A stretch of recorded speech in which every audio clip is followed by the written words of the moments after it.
the only F-250 in America currently protected under federal law.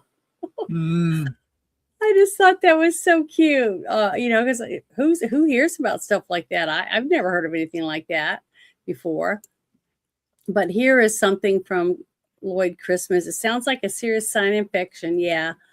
There's a very, very thin membrane between our brain and our sinuses. And if it gets a tear in it from sneezing too much, or, putting a swab up there to test for COVID or whatever, you could break the brain barrier and get a really bad infection. So I don't know, but I'm hoping they can find out, and that the family does all right and has good support and stuff, because it's just really sad. But it says, I may not stay here long. I understand. I understand. You just take care of what you have to at home. I understand that a lot. So let's see. Yeah, I know. I've been talking politics off and on for a while. I've had my channel taken down for a week or two. But right now, I'm just demonetized. So for 2 months, I was getting, like super chats. Yeah, super chats and stuff. And then I applied for my tax stuff. And then it was like 2 days later, I get this email that said I had been demonetized due to posting the same videos over and over again. So I was like, what? So I had to make a 5-minute video, and I posted it. It's on my page, right, the exact video that I sent them, showing all the different stuff that I have, but apparently they still think that I'm posting the same stuff over and over. So I had a suggestion last night during after hours. Chris was on the show with me, and he told me to write episode 1, 2, 3. Yeah, 4. You got a number. So I went through today just on my shit shows, because I had 120 something shit shows. I put that on there, starting from the very first one. Oh, yeah. So I've been slowly trying to do that, and then I guess I'll wait and see if they say anything. But it's just ridiculous that the person can't look at the video I sent them that shows all the different stuff that I have on my show or on my channel. But oh well, So I've seen channels where they just have a camera facing on the lake behind their house, and that's all they do. So, and that's repetitive. That's like the same thing over and over again. So I don't know. I have no idea. So I'm not going to worry about it. I'm just going to keep doing what I'm doing. And, oh, well, nothing I can do about it. I can't pull something out of my ass that I don't have. Basically, yeah. A lot of people say that it's AI. It's not even humans. So if it's not a human, then they can say whatever they want. It doesn't really matter, does it? But here we go. Let's see what this next thing I had to pull up. It's number 12. Oh, that's not it either. Just give me a second. I got to close this and look up there and see what I'm messing up on. Okay. Let's see. Okay, here we go. This is it. Sorry. Just really having a bad time today. Figuring out what I'm doing. Okay, it's number 7. All right, so you probably saw this already, but it says breaking. The former SOCOM employee, let me push pause on this, arrested for leaking classified secrets to journalists, has been identified as Courtney Williams, a U.S. Army veteran. Give her the maximum penalty. Put our troops' lives at risk. Should be met with harsh punishments. But I'm going to play this for you. Here you go. Security clearance while she worked with Delta Force there with the Army in Fort Bragg. She's the whistleblower that called out the maltreatment that she was experiencing while working there. But the feds believe she was giving away a lot more than just workplace secrets that could have put soldiers' lives at risk. For 8 years, Courtney Williams worked in the Army's Delta Force at Fort Bragg, behind-the-scenes work to help maintain cover for one of the military's most secretive groups. But now she's being accused of leaking top-secret information to a journalist that could have put soldiers' lives at risk. Williams was quoted in Seth Harp's book, The Fort Bragg Cartel. My book is critical of these institutions because I think that waging war in secrecy for 20 years gives rise to a host of cultural problems that spill over into communities like Fayetteville. WRAL interviewed Harp about the book in October. Williams was quoted extensively when referring to a toxic work environment within Delta Force, where she claimed she was sexually harassed and discriminated against while also sharing information about work she would do.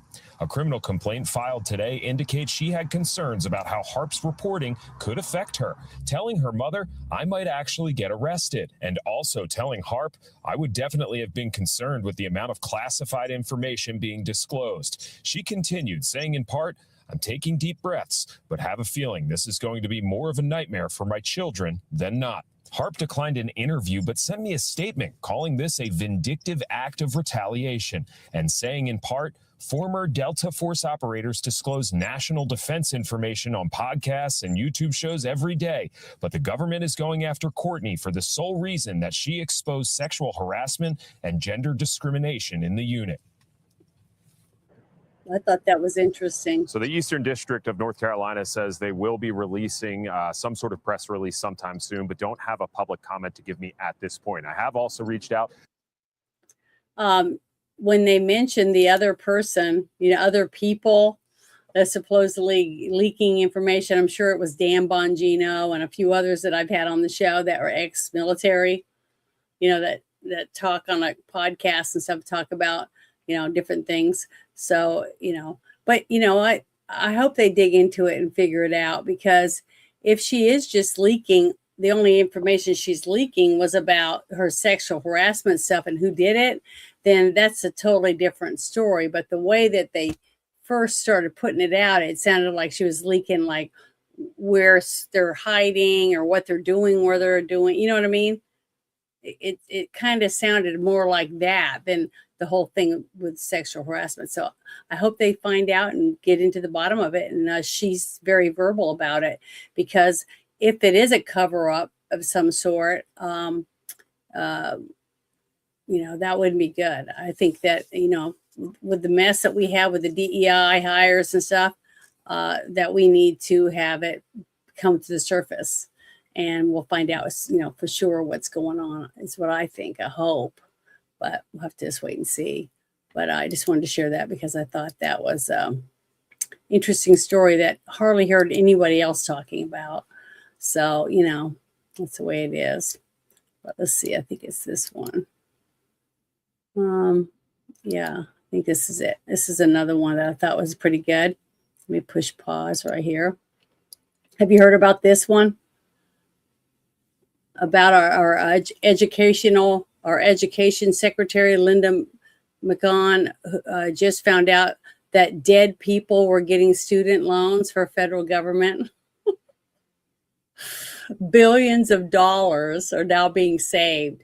There were bots, ghost students, dead people getting these loans. We enforced and tweaked the entire system, so we have real-time fraud identity now, which is great. I mean, it's really pissing off so many people because they can't get their freebies anymore. But a person that applied for a loan for a dead person so that they get the money to do whatever, they should go to prison, don't you believe? Ruben, don't you think they should go to prison? I mean, I can't see why anyone would complain about anyone trying to stop fraud. It's shocking to me how many people I hear complaining about how this is like harassment of some sort. It just doesn't make any sense. That these people have no common sense whatsoever if they actually believe that stopping dead people, but it's not even dead people. It's the actual person who submitted the paperwork using dead person's information is the person who's breaking the law, and they should be prosecuted for it. So I hope they do it, because I just think that's ridiculous that this kind of shit is even happening, because there's no checks and balances. As apparently somebody is just sitting around and just smoking cigarettes or whatever and enjoying the paychecks coming in. I mean, for years and years and years. I mean, I wonder how long all this fraud, we're finding out it's been going on for quite a while. And these people are like on their probably at least second generation of people living off the tit of all of us, all of our tax dollars just being funneled out in so many different directions, not going to the people, the veterans, or people that even, most of them, don't even, live here. A lot of them live in other countries. So to me, it's just, I'm shocked by all of it. It's just so much of it. But the thing is, it's coming out, more and more people are talking about it. It's being leaked out, more and more information. So, we're starting to see it. Now I just want to see some of it in jail. Some of the people in court, that would be really, really good. Now I've played Tim Burchett a few times, but I'm going to play his whole thing here. He's talking about, he says he's stormed out of a committee meeting saying a backroom deal was cut to let the Democrats control what they do. You know what I mean? Because we have too many fake Republicans or conservatives that are actually really Democrats that ran on the R ticket. That's basically how they run things. They're not America first. They're not trying to pass the agenda that, all of us voted for Trump. And their numbers, their approval ratings have dropped since they've not tried to do anything. They're not trying to finish the job or help Trump get the job done. So I just want to see something taken care of. Here we go. Hey everybody, Tim Burchett just left the committee. Had some amendments that were cutting regulation, things that we should as Republicans do because of backroom deals they cut. They won't allow any amendments on the bill because the Democrats one Democrat didn't agree to it.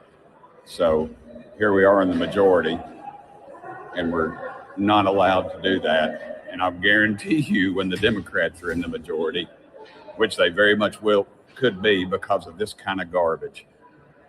We're going to be in the majority. You all have extended us an incredible gift, and we're going to blow it because we're not acting like we're in the majority. We got opportunity. It's not sexy. Deals with bridges and things. Anyway, the amendment did, and we allow the Democrats to tell us what to do. It's just unbelievable. At some point, we're going to have to get some guts. This town is crooked as a dog's leg, and I'm disgusted. So thank y'all for sending me here. I really am glad you sent me here. This is the kind of stuff I want to fight, and I'll let them have it. Anyway, thank y'all. Now, see, the thing is, we still have honest people that are still trying to fight. They're still trying to let us know what's going on and give us transparency so that we can tell other people, and hopefully, other people will vote those people out, or, like what we're seeing with the upturns with like Massey and a few others during their midterm things, so people are fed up. People are sick and tired of the same old kicking the can down this road even longer shit.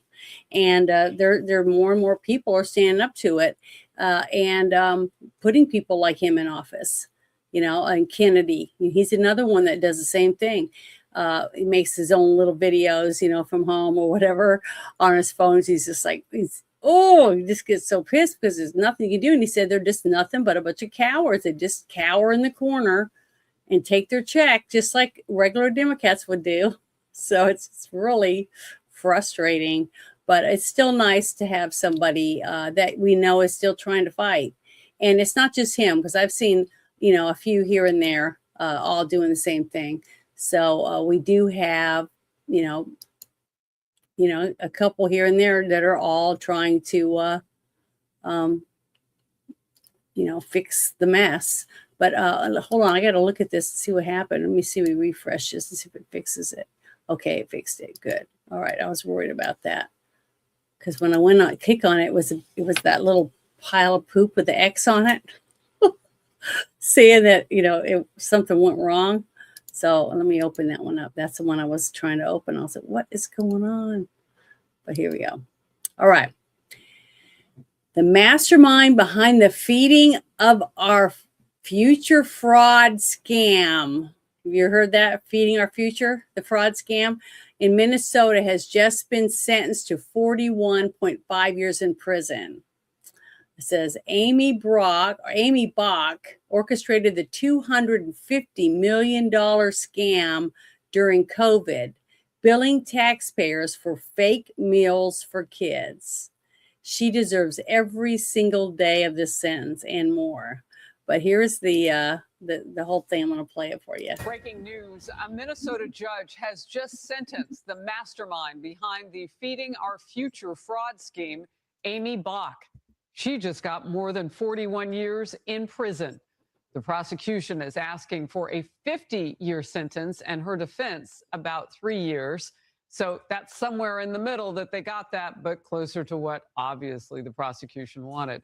The scheme involved the theft of nearly $250 million in COVID funding. That money was meant to feed hungry children. State leaders claim they were unaware of the fraud.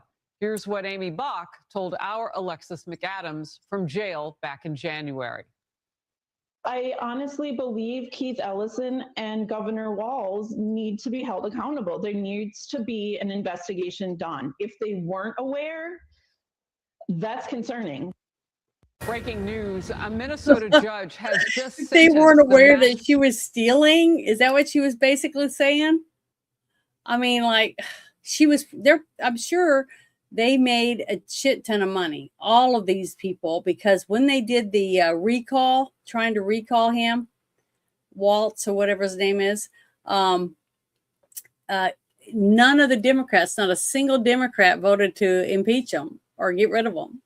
So they're just as corrupt as him, because if you can't vote against someone to put them in jail, whether they have an R or an L or a D beside their name or whatever their skin tone is, but because they're a criminal and they're stealing from the people that put you in office to stop the crime and whatever else, then you're useless. Why are you even there? Why are you running for office and saying you're going to do certain things, but you'll only do it to that one guy way down there at the end of the road, no one else? It's just pathetic and sad. But did you hear about this already, this whole thing? Yes, I heard about it. Yeah, it's crazy. Yeah, man. But it's good. It's good news. This is someone who just got sentenced to 41 years in prison for scamming $250 million from the taxpayers. So, somebody is being punished. And it's just hard to see it. I mean, I hardly see anything on the news. It's either on here or TikTok or Instagram, or, somebody sends me a text and says, hey, look at this. That's how I find out about a lot of stuff. I hardly ever see stuff like this on the news. And it's, I don't know. To me, the news is... Years ago, when I was a little kid, I remember, like, my mom used to watch, I think it was called Headline News or something like that. And every half hour, they started the news cycle again, where they were just saying the news, car crash, a train wreck, or a tornado. They were talking about all kinds of a robbery or, things, news. And today it's like everyone's The View. I mean, there isn't anyone doing the news anymore. It's all, commenting on somebody's clothes or whether that person's going to be in a golf tournament or, I don't know. It's ridiculous. I just want to get back to the facts where we have people at a news desk talking about the news, and informing people like I thought the news was supposed to be, but I guess not anymore. But I hope we get back to something similar to that, because we sure need to know what's going on. But I'm glad to see that. I wonder who the judge was, because it was in Minnesota, right? And they're pretty much really bad corrupt. as far as I can tell. So it's shocking. But I guess they realize, hey, we better put her in jail because it'll get a ton of evidence, and or we're going to be having people pointing the finger at us because we're not doing anything. So, hopefully these people are wising up, but I don't know if they are or not. Let me see if this is it. Oh, I already did that one. Okay. Wonder why some of them come up twice. That's really weird. I don't know if that's normal or not. Let me see if this is the same one or not. Let me look. No, this is another one. This was really good. Let me get it to. Today, we are. Let me turn it up. Make sure it's turned up. But this was Dr. Oz, and you can see Kennedy on each side of him. He's announcing a massive $90 million fraud bust in Tim Walz's Minnesota, with criminal charges being slapped on 15 defendants. This involves 7 state-managed Medicaid programs, totally plundered, completely bankrupt them. So, wow, that's a lot of money.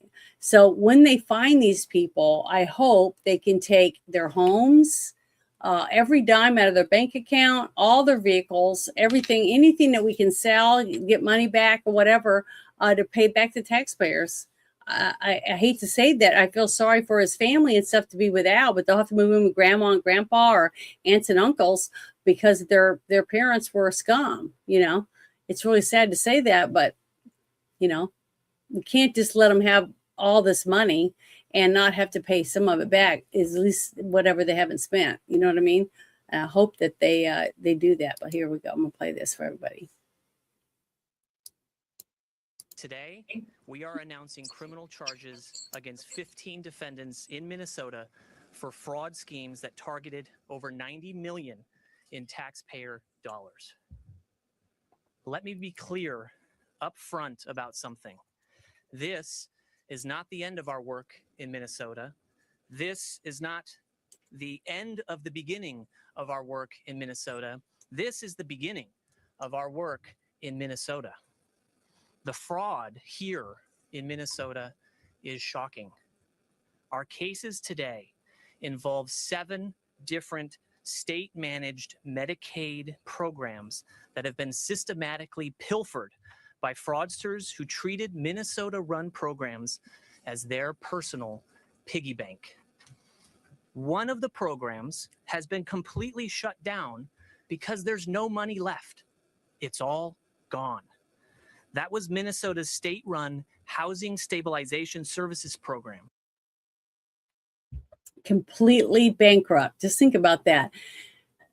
Remember what they were saying a while back when they were they were sending money as fast as they could to Ukraine because they could see that they were going down, that Camilla wasn't going to get elected, and that Trump was going to probably be back in. And they were just sending money as fast as they could because they had to get it in the process to be funneled back to wherever it is that they wanted the money to go. And basically, it seems like when Doge started, man, it was a lot. Remember, they were torching cars. They were just doing all kinds of damage trying to stop this. And they were probably trying to shovel money as fast as they could into cars or whatever, to get it out of there where they had it, like sending pallets of cash in the middle of the night, like some other presidents were doing, just so they can get it for their mansions and stuff, to send it wherever it is, whatever bank accounts they had. But they were trying to scramble. And when you scramble, you make mistakes. You know what I mean? And I think a lot of people, as soon as Doge was involved, and they knew what was happening, because they knew, a criminal knows they're a criminal. Okay. They know from the get-go that, them sneaking around, stealing money or playing with kids or taking stuff, breaking cars, whatever it is they're doing, they already know it's illegal. So they're always looking over their shoulder, waiting for that one time when they're going to be someone's coming for them. So none of this is a surprise to any of these people. They were just trying to get the money out as quickly as they could, as fast as they could, to the people they were supposed to, send it to or pay or whatever with it. And but it's nice because look, you got Dr. Oz standing there and Kennedy Jr. standing there beside this guy. And so this is legitimate. This is a legitimate 15 more people besides that one woman who just got 41 and a half years for that $250 million fraud scheme that she was in. And did she look like a person that scammed $250 million? You know what I mean? Man, if I was working that hard to scam, at least I would do is go and get my face done. And, I don't know, I'd be spending some money on myself, you'd think. Why else would you want all the money? I don't know. You can only have so many houses to live in and so much jewelry because you can't wear it all at the same time. I don't know. I just don't understand. I just don't see what anyone can do with $250 million. Doesn't even seem real. I don't know. I just don't know what these people are doing with so much cash. It's just shocking to me. But I don't know what we're going to do. I just hope we can get some of it back. We're just in really, really bad shape. But let's see, what was the next thing I wanted to bring up? Oh, yeah. Now, this is one of the reasons why we keep seeing, like what we saw with Merchant being upset because it says that nobody wants to vote. Nobody wants to do anything to push anything through to get it done like we said we would do when we came here, blah, blah, blah. Well, I want to show you this because I think this is the one. No, that's not the right one. Oh, I gotta go to the bottom one, I think. This sucks. I think this is it. This is one of the reasons why we don't ever get anything done. Because when they vote, this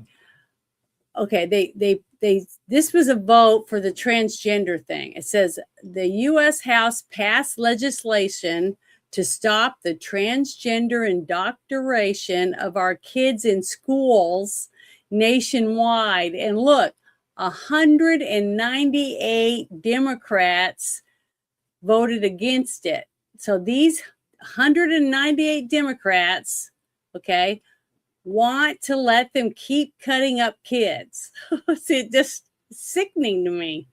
I can't believe we still have people that won't stop doing this to children. They're kids. They don't even know what they want to do in their lives. And if you let them mutilate their body, their chances are this much smaller.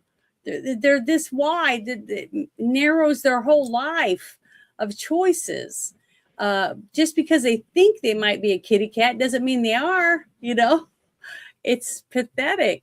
But it says the legislation cracks down on public schools, circumventing the parents and changing students' gender and sex accommodation, while also defunding gender ideology programs. So I just can't believe that they would. You have to remember what's going on here.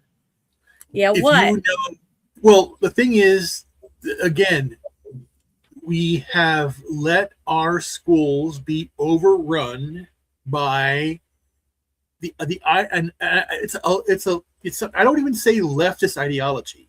It's an ideology of suicidal empathy. It's an ideology that wants to destroy. Think about it.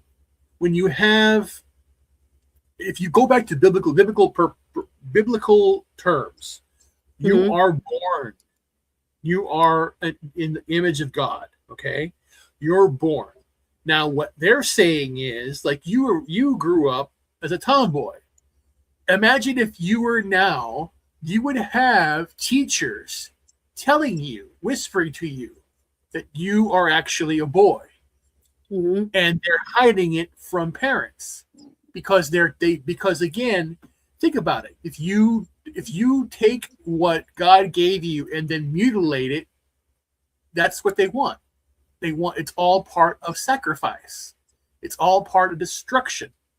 And when you have the academia saying, "Oh yeah, it's a reproductive care.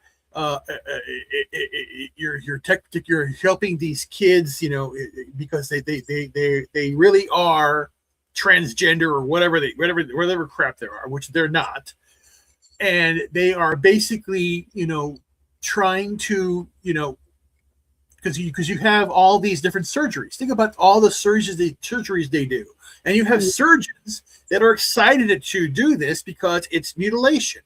The same thing with Botox, the same thing with the Ozempic, the same thing with all medications. It's a big cabal where they try and say, okay, what can we do to utilize everything and change everything around?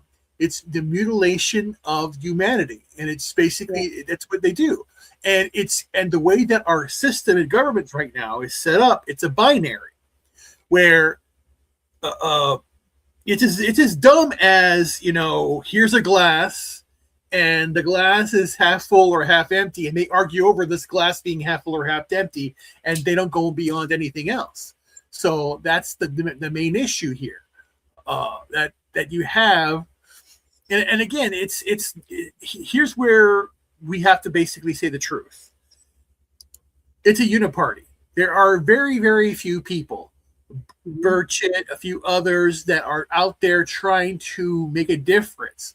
But this whole tug of war of 200 to 190, or it's a difference of one vote, 202 to 200. Do you think it's that's the way it is? No, because it's only R&D. They slap it over, and you have some crossover because again these bills they are voting for are so huge. You have one little thing here, one amendment, this and that. It's just crazy. So basically, it's a terrible scheme for all humanity. What they're doing, they're just basically destroying the family, destroying lives, and they don't care about it. Well, after I saw that vote, this was sent to me, and I wanted to play it for everyone. It's not very long, but just listen to what his response is to this young woman, because basically what he's doing is that he's doing what Charlie Cook was doing.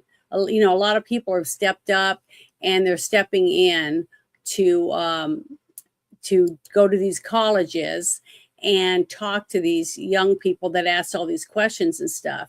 So, which is really great. And it's really hard to imagine regular people, that aren't liberal, wackos or whatever, going to colleges and being led on campus to actually speak to students. But I wanted to share this. I don't know if any of you guys have seen this.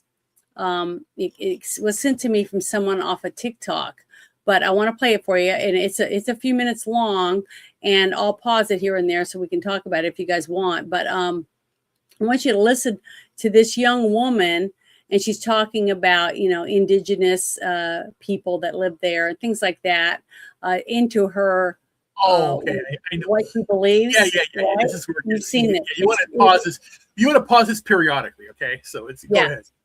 Okay, but here we go. Kat, and I have a question. And before I state my question, I just want to honor that we are all standing on the land that belongs to the Ojibwe Anishinaabe people. Thank you for mentioning that. I meant to mention that at the beginning of my speech, but I'm glad that Dakota, Northern Cheyenne, and really, they have really been here for time immemorial. And so that leads into my No, question. that's wrong. So you make the statement that transgenderism must be eradicated from public life entirely. And so I'm going to ask you a question about that. But prior to that, I want to just state that for 5,000 years BC, Gala transcribed and androgynous trans priests of Sumerian goddesses have been around and noted. 200 to 300 years before Christ in ancient Greece, there were gods. What? That's again, she's mentioning all this shit. Oh, back in Samaria, they did this. They had, the women and men, and yeah, that's why Babylon fell, moron. Decadence. The thing is, they're grasping at straws. So bring up anything and throw it at the wall to see what sticks. That's what they do. Yeah, but continue. She's handling this. Societies that collapse. He handles this like a pro, and you can see he's intently listening to what she's saying. And that's what's important, because it's not just her that he's speaking to. You got to remember, everyone in this audience is listening to what she is saying, asking, and what he's going to say back to her, and see if she can trip him up, that type of thing. He's just, I wish I was this smooth. I swear. Just watch this. As worshipped by Gali priests who wore feminine attire and identified as women. Since we are standing on Anishinaabe land, Turtle Island, which is the nation that we live under, has I don't live under Turtle people. Island. All right. Well, maybe you should read a little more Indigenous knowledge books. Indigenous communities have used two-spirit personas for the entirety of their culture. And so that leads me to my question. When you say that transgenderism must be eradicated from public life entirely, I ask you, Mr. Knowles, how can we eradicate something that has been here as long as humans have? Well, yeah, there have been all sorts of crazy, terrible ideas for a very long time, too. You're pointing to civilizations that committed human sacrifice, okay? You're saying that some ancient pagan tribe worshipped demons and therefore we need to castrate children. That's not a good argument. Yes, that's true. There were all sorts of terrible tribes. In fact, as recently as a little over 500 years ago, the Aztecs here in the Western Hemisphere slaughtered 80,000 people in a sacrifice to one of the demons that they worshipped within the span of 4 days. That's not a recommendation of doing that. I don't think that we ought to consider it. Though, unfortunately, in our increasingly pagan and liberal culture, we do commit human sacrifice to the tune of 800,000 babies a year sacrificed through abortion. And it would make the Aztecs blush what we see. The people are listening, and it's almost like everyone in the room is hanging on every word that he says, but except the girl. That she seems frustrated because she was scrambling to try to have a question that there's no way he could deny her what she believed was true. See what I mean? Yeah, and I'm loving this. People are retarded. This whole stolen land shit. The Indians I know. I have Indian relatives that were raised on reservations, and we understand that every land on this planet sooner or later will be conquered by someone who's stronger, if that's what they want. If they want to take it from you, either you teach your people to protect you and your people in your nation, or you got to be willing to step down and let someone else take it. I mean, that is the truth. But here we go. But that doesn't make it the right thing. You refer to a notion that is increasingly popular on the left, which is the idea of the two-spirit among various indigenous tribes. That is not real. That is a contrivance of white liberals in America. There have been various conceptions of sex and gender for all of human history, but the idea of the two-spirited indigenous intuition of some modern transsexual living in New York City who's a man who very much desires to be a woman, that is a complete fiction. You will not find that in literature dating very far back.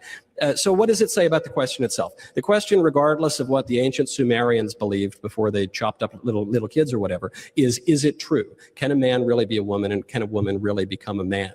We all know that the answer to that question is false. That's why Professor McCloskey pulled out of our debate at the last moment next week, because even a distinguished professor knows, he has the intelligence to know, even if he is transgender identifying himself, that he can't win that debate because the idea is indefensible. So the question becomes, how does one know that someone with the total physical appearance of a man, how can one know that that person really is a woman? Do you have an answer to that question? To clarify, you're asking how can somebody know if they are a woman? And how can I know if that person is a woman? If not by the physical attributes, their natural and enduring biological sex. What's the alternative to that?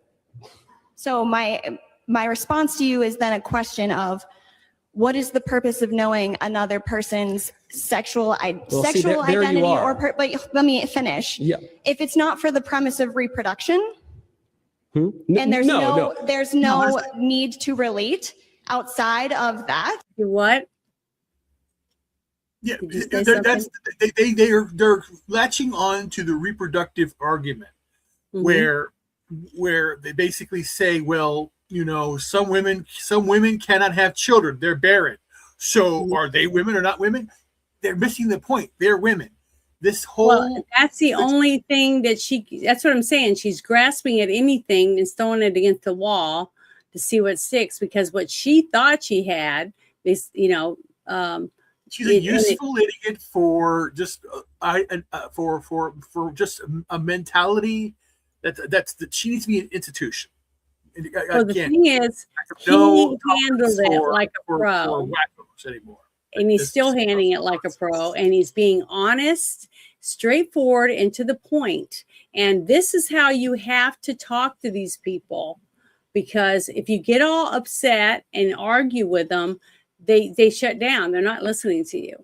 But even though that woman is upset about it, the answers he's given her, the people around her sitting down are more and more of them, because each time they and Knowles, Knowles is not white. He's basically he's got some maybe Mexican or whatever blood in him. Yeah. This girl's all pure white. She's a bullshit. It's just bullshit. Yeah, definitely. But I thought it's very interesting for anyone who might be listening, and I'm going to share the link to this actual video, and hopefully, because I've been sharing it all day long with relatives and stuff, because I think he's great. And this is why we need it. We need this type of debate on campuses and in high schools. If the kids are asking these types of questions, we need to give them the truth as an answer. You can't just make stuff up and throw it out the window and think that, that's enough. It's not enough. You should always tell the truth, especially when it's a young mind that is learning about the world. But let me finish it real quick.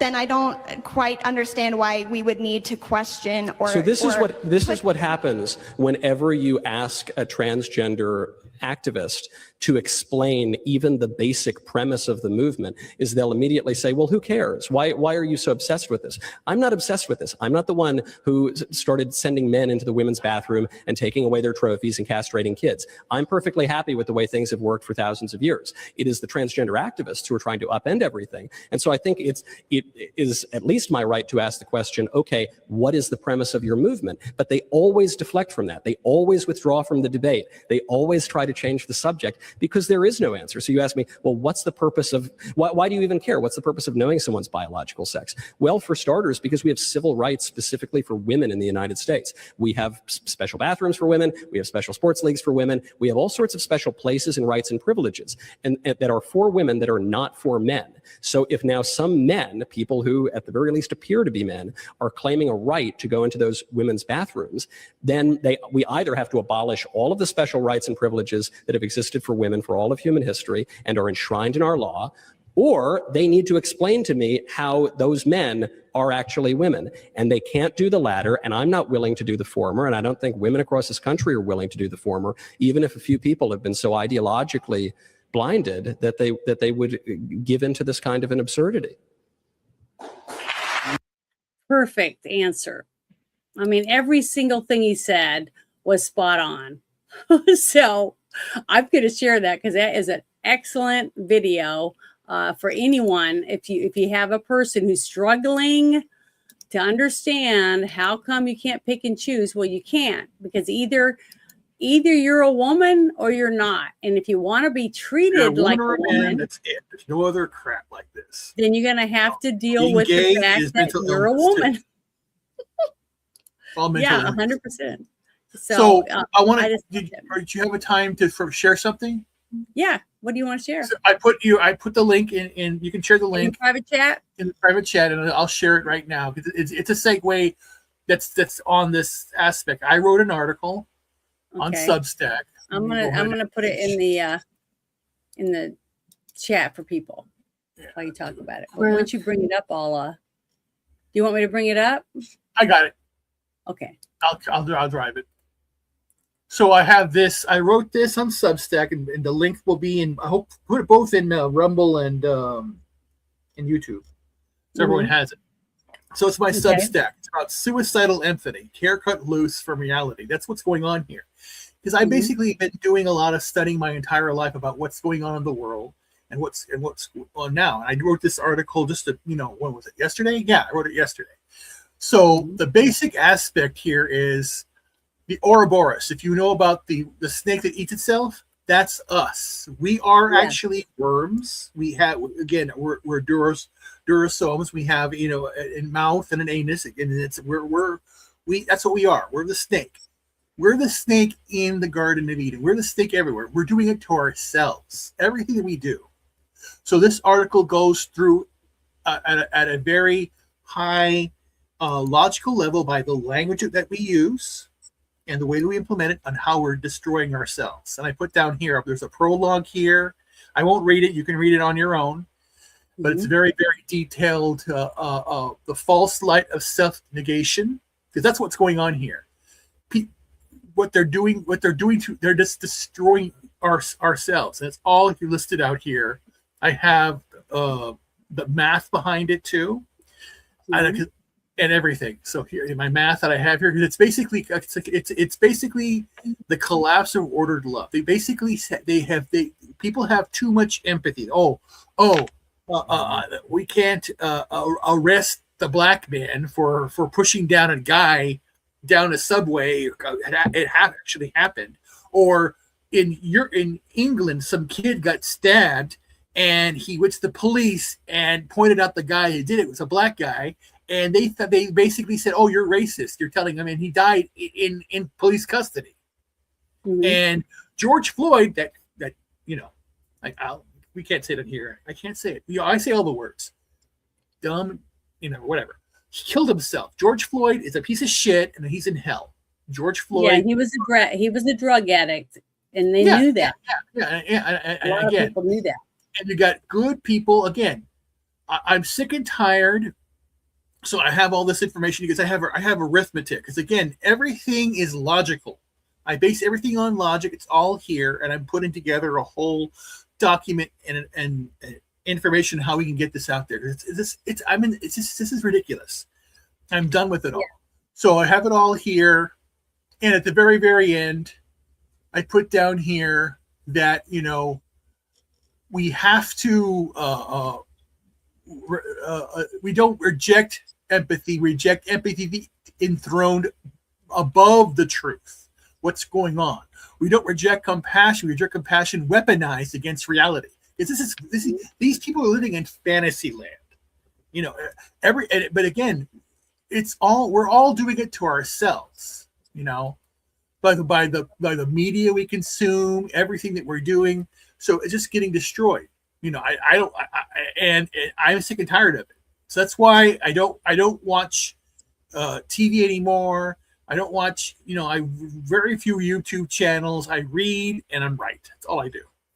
Yeah. So follow me on Substack there so you can see this more information. Yeah, I don't watch hardly any television anymore. I watch movies on Sunday, but they're old movies, and I watch those with Bruce, and we do the reviews on them. And then every so often I might go to the movie theater, but then every so often I'll watch something that someone recommended I watch on TV, but that's like maybe once or twice a month. That's it. That's all the TV I watch. Right. So, most of the time I'm either crafting or working in my yard. Or I was scrolling through because again, I'm trying to reconcile my friend passed away, and all she would do is scroll on Instagram, and everything that she's watching is like, what are you watching? It's crap. It's terrifying, Mm-hmm. Yeah, there's a lot of crap. But here was something that someone sent me too. I thought was, what the?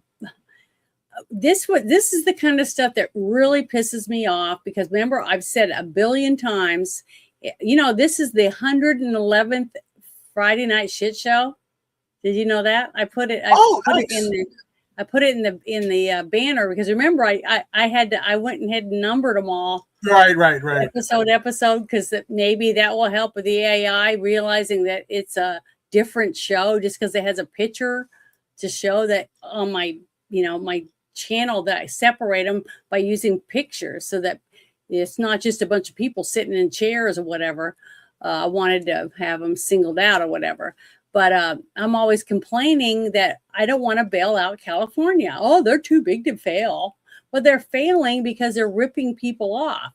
You know, like you were talking a couple weeks back about the $250 million fraud in that one little county in California from the hospice program, you know, stuff like that. It's just ridiculous.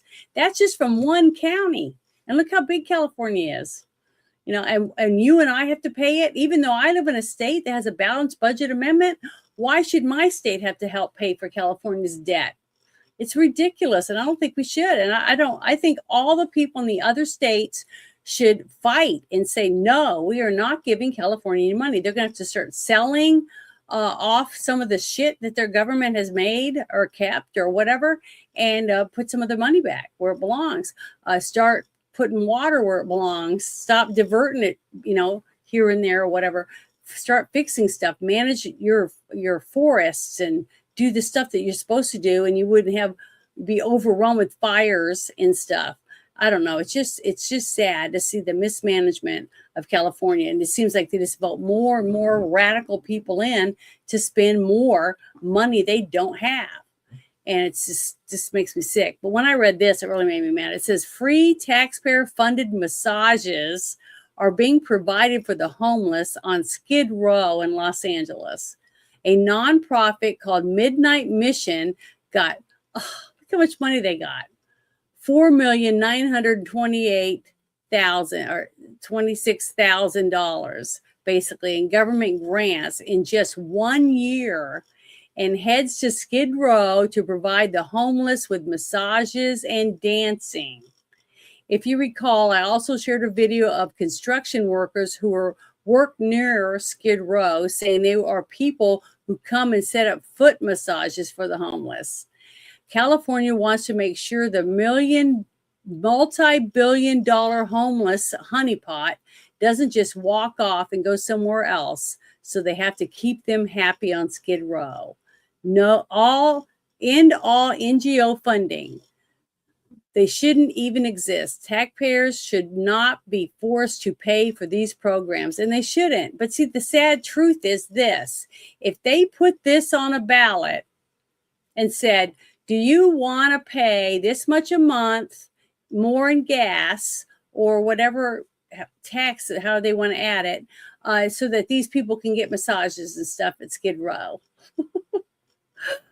I think they'd say no, but and then they wouldn't get the money. That's why they don't tell you what they're going to do. They just say, we're going to help the people, the homeless. So when you hear that, you think, oh, they're going to try to help them get jobs, help them find a place to live, you know, stuff like that. No, instead of worrying about that, they just give them a couple massages. You know, it's just ridiculous and stupid. But I'm going to play this for you. In the past few weeks, we've had a lot of things happen in Skid Row. We've had a couple of suicides. We had a woman give birth in our courtyard restroom. We are administering Narcan to people daily. It's a really hard life here in Skid Row, which makes it that much more important that the Midnight Mission is here providing hope and services every day. And this Sunday on 6th Street, we're going to transform the street into the Easter event where we're going to serve 2,000 people. We're going to provide meals, giveaway items. We're going to have music, and our community partners will be here providing much needed resources and service to those in need. We still need volunteers, so please come out and help bring the hope to our community. We look forward to seeing you this Sunday. What's sad is all that money they wasted when they could have been cleaning up the street and taking these people to a shelter. See what I mean? Get them off the street.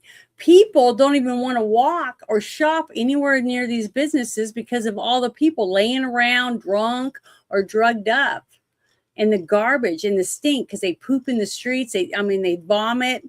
It's just gross. And it has to be here. They ran around for 5 years. Put your mask on. Don't stand but 6 feet away. Wear your gloves, blah, blah, blah. And now you got shit everywhere. Human feces on the roads and stuff, and pee on the sidewalks and all that. And we're supposed to just think that's okay. And you step in human feces or whatever. After we just went through all this, and I still see people driving in their cars by themselves wearing a mask. Yeah, they're going to drive through Skid Row while people are getting a massage and there's shit right over there 5 feet away. Stuff like that. It's shocking that if I was to tell somebody that I'm making a screenplay about this shit, they would tell me that's the stupidest story I ever heard. No one would believe you. But look, it's happening right here as we speak. It's happening in our streets, and people are donating money to do it. It's just shocking to me that this is the kind of crap that they spend money on when they could be helping people with it, giving them food, baths, a place to sleep. You know, I don't know. To me, it's ridiculous. All of this is ridiculous. I don't understand why this kind of stuff just keeps happening. Where these people come from. And when the money ends, when the money is cut off completely, this kind of stupid shit will stop. So we got to stop giving them money to waste. It's ridiculous. But yeah, I know it's 111 episodes tonight. I was shocked when I went through all those things to put episode 1, episode 2, all the way on there, because apparently they think I do the same show over and over again. I'm just playing the same video over and over because no human has watched it, even though I sent them a video, a 5-minute video showing them all the different stuff that I have. But apparently the AI thinks I'm making the same video because I have a picture that says Friday Night Shit Show. And it says the name of the show and stuff, but now I numbered them all because my guest last night said, try numbering all your shows 1, 2, 3, 4, because that's how stupid AI is. Because you got to remember, it's just AI. It's not a human being thinking like, a logical thought that, yeah, there's all these pictures of the same, but they're not the same show. But apparently they think so, but oh well. I can only do one thing. I'm just one person, but oh yes, I know. When I heard somebody tell me that, I go, you gotta be full of shit. There's no way that's real. But they showed it to me and I was like, this is disgusting.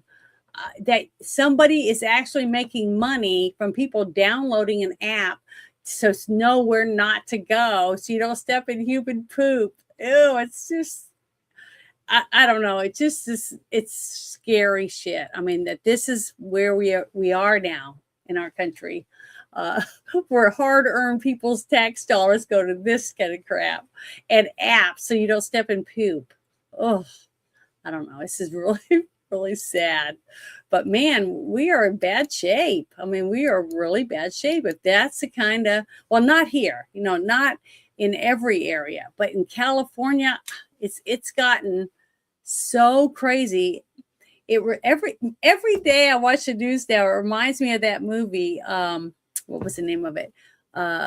With Snake Plissken, and he got trapped in LA, Escape from LA, I think. And yes. They had these crazy people like surgeons that were really weird looking because they kept doing. So they're actually people from California showed up.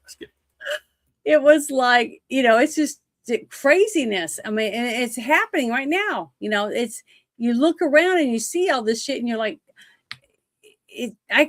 they could see the future, whoever wrote some of these movies, because it's like it's actually happening today.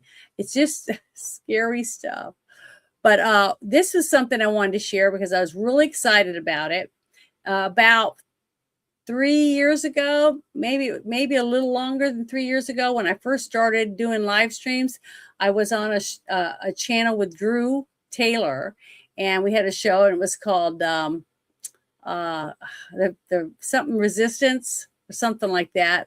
And we used to do it. It was a political type show, and we had a guest on there 3 years ago, and we were so excited about it because she stayed on our show for 3 hours, and answered tons of questions. She was such a lady, and she was so kind. And I am excited to say I've had Brandy on my show a few times now. Every single video that we did together, I think it was 3 of them, they've all been taken down by YouTube. But they didn't like what we were talking about because she talks about children being trafficked and things like that. That she works for a group called Shepherd's Watch, okay, in Texas. Now they're working on branching out and trying to go do more things, because there's only a few of them that even show their face, because the other ones can't, because they go undercover, okay? But what they try to do is help people on how to report things that you see, how to, try to get parents to understand how detailed trafficking is, and that kids traffic other kids, things like that. So there's just so much in there, but I'm so excited about it because I think it's supposed to air tonight. But this, I want to share this link. If anyone of you know Lara Logan, I mean, she's just really, I really love her. I think she's awesome. She went through some horrible stuff herself, but she's a fighter, and she's come through shining. But I want to play this so you can hear it. Let me turn it up.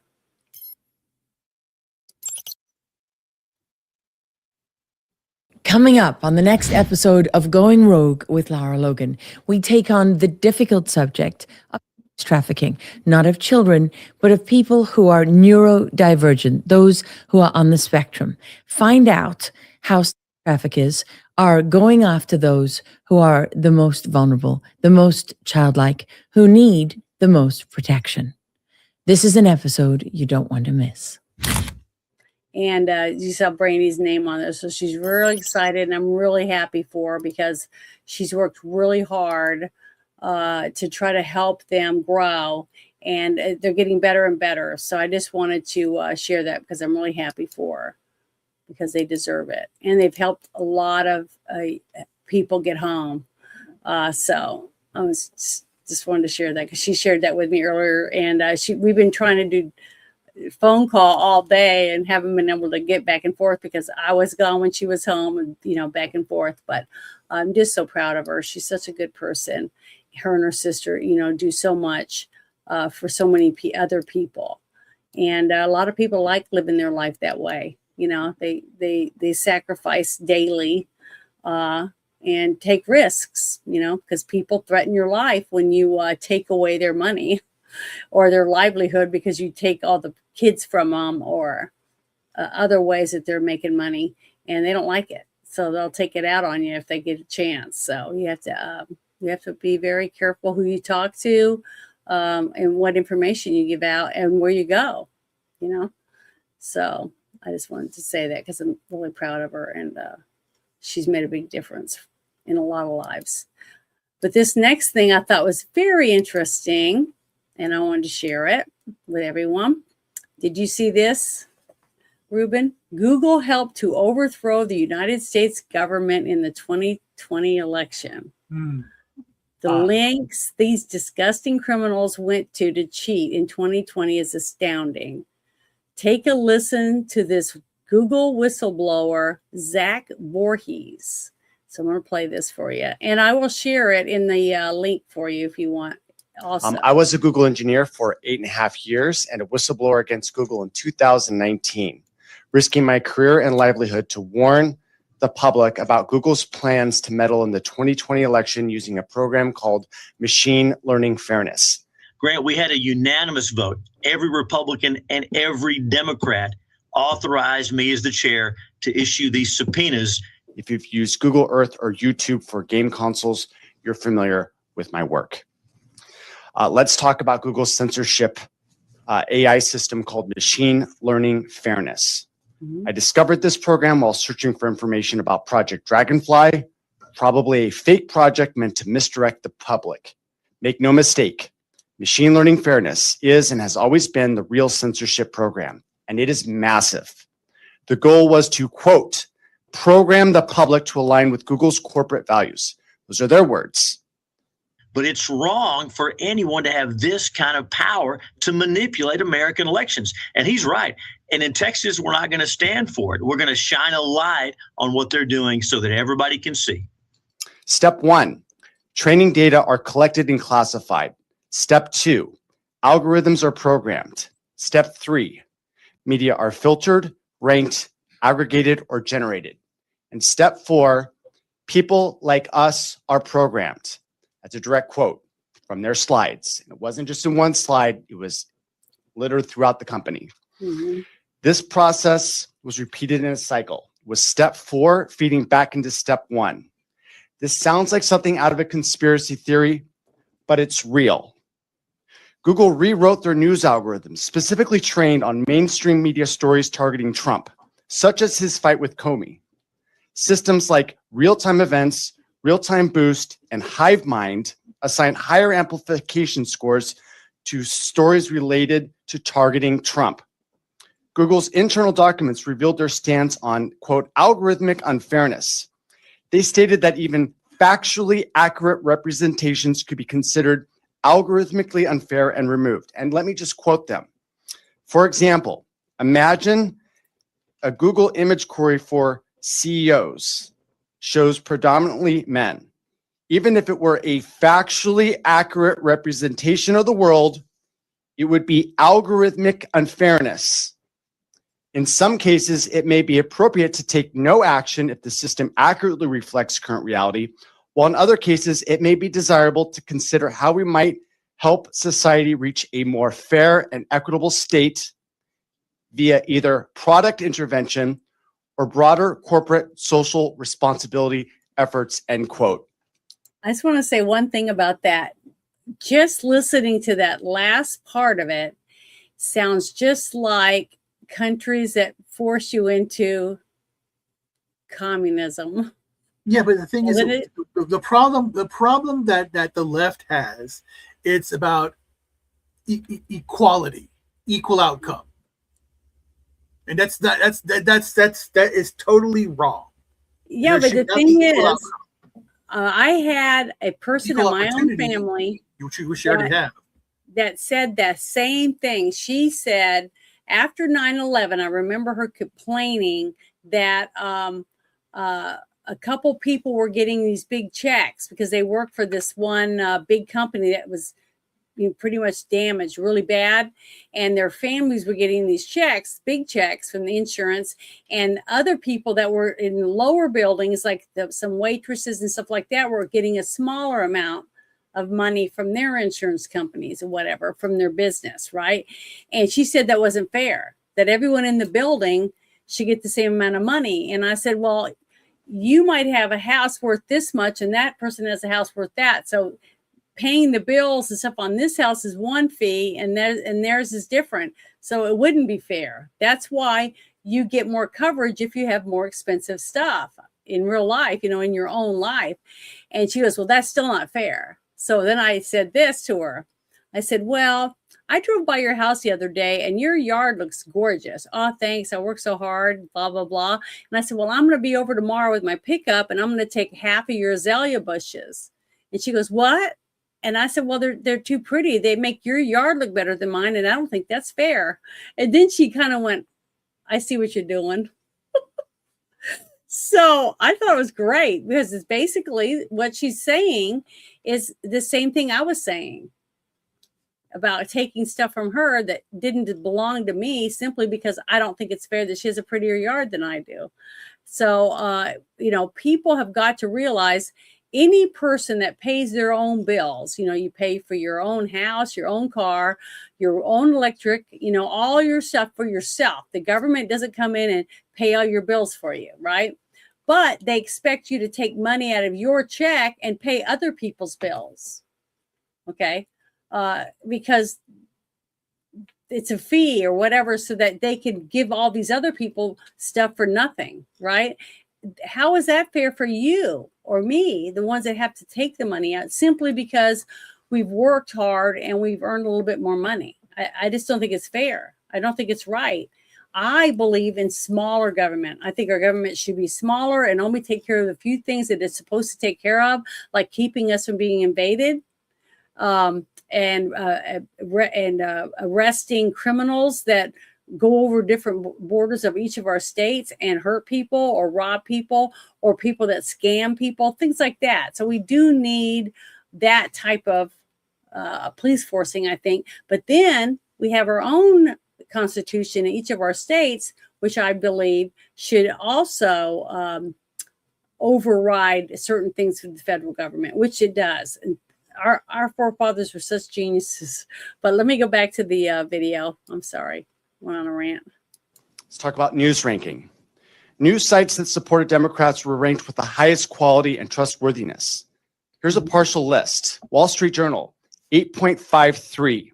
CBS News, 6.57. CNN, 6.0. Fox News, 5.2. Russia Today, 4.57. The Young Turks, 2.53. Alex Jones Network, negative 1.56.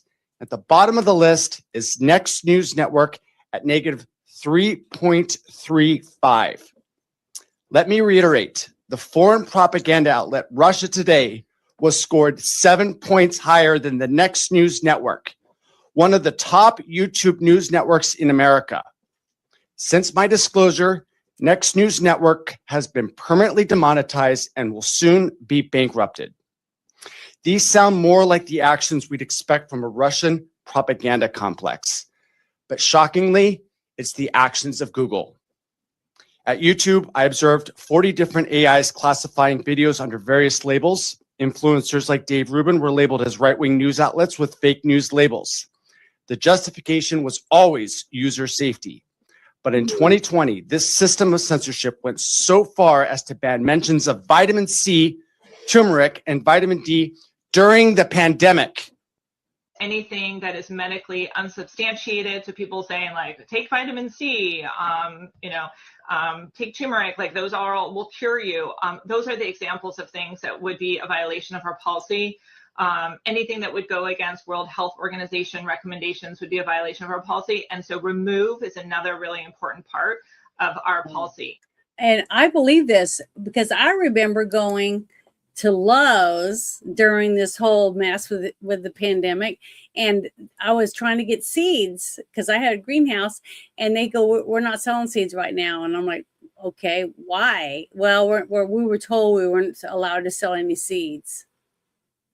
And I was like, why? They didn't have any answers. But I was like, well, they don't want you to be able to provide for yourself.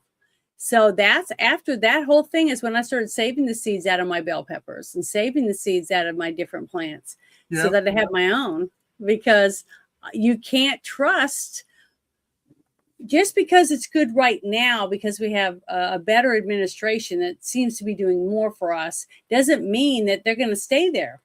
Okay. We, the people, have got to start taking back our lives and making decisions for ourselves. So start thinking in advance about, well, if this person gets in office and they won't let you collect rainwater, without fining you and blah, blah, blah, because you're not allowed to, like rain that falls on your property, you're not allowed to keep, that kind of stuff. They're putting ridiculous laws out there on purpose to control you, the people, because they are going to get whatever they need no matter what.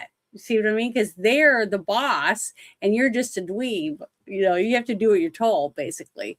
So, this is I understand everything he's saying. I feel like that's basically how a lot of people I know that I'm friends with live.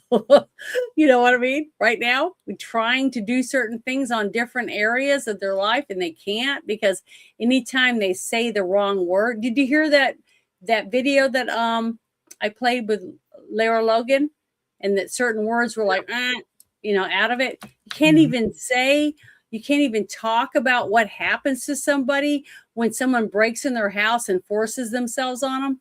You can't even use those words simply because that person doesn't want you saying that Mambla is bad or any of these type of things. See what I mean?